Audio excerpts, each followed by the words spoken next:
June 15, 2026. A 40-year-old goalkeeper collapses onto the grass, burying his face in his nation's flag after surviving 90 agonizing minutes on the pitch. Within hours, his face was everywhere. Supported by campaigns from broadcasters and players like Paul Pogba, his Instagram following shot from 46,000 to over 14 million. A 0-0 draw against Spain is a career-defining result for any goalkeeper. Yet, as the cameras pushed in, it became clear he wasn't celebrating a point. He was processing something else entirely. Vozinha grew up under the care of his grandparents, who had passed away a few years prior, missing the exact moment he finally reached the world stage. And while the cameras broadcast his face to hundreds of millions of people, his own mother was forced to watch from a television set back home, entirely because they could not afford the visa fees in time for her to travel. He was standing there representing Cape Verde, an island nation of just 525,000 people, making its very first World Cup appearance.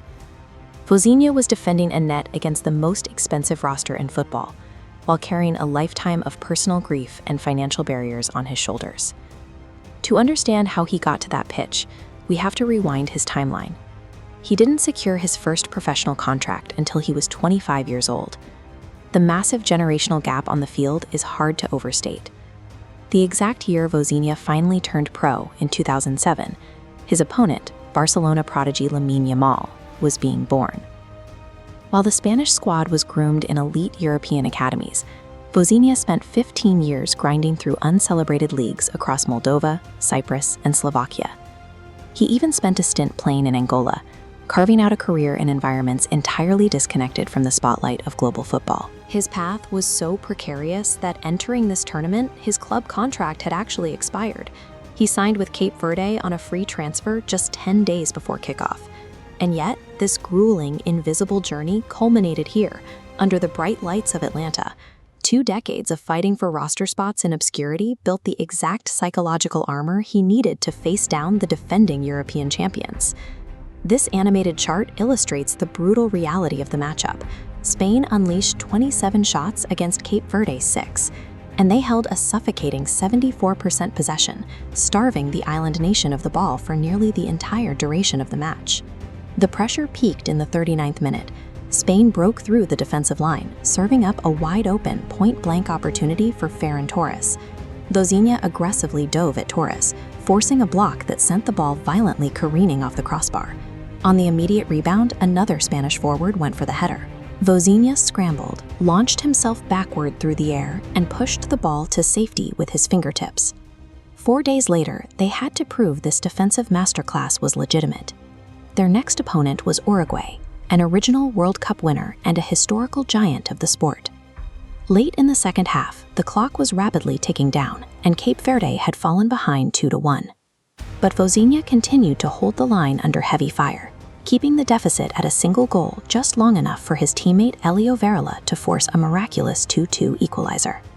Securing 4 points from those 2 matchups created an astonishing reality. A tiny island nation with a population smaller than most major cities is now exactly 1 result away from advancing to the knockout rounds. When the dust settled after the Spain match, a reporter asked Vozinha a simple question. What would he tell his 18-year-old self?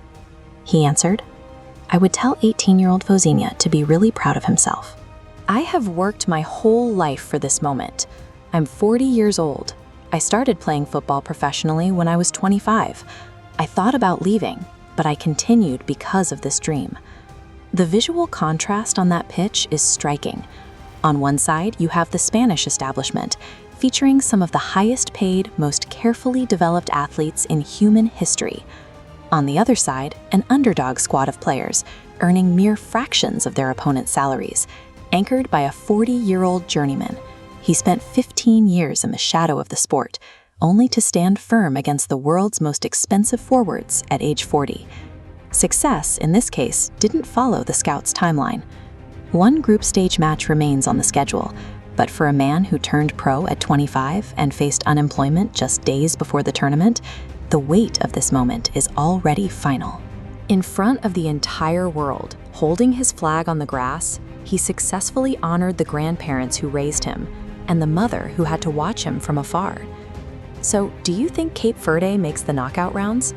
Comment, yes, they do it, or no, the fairy tale ends here.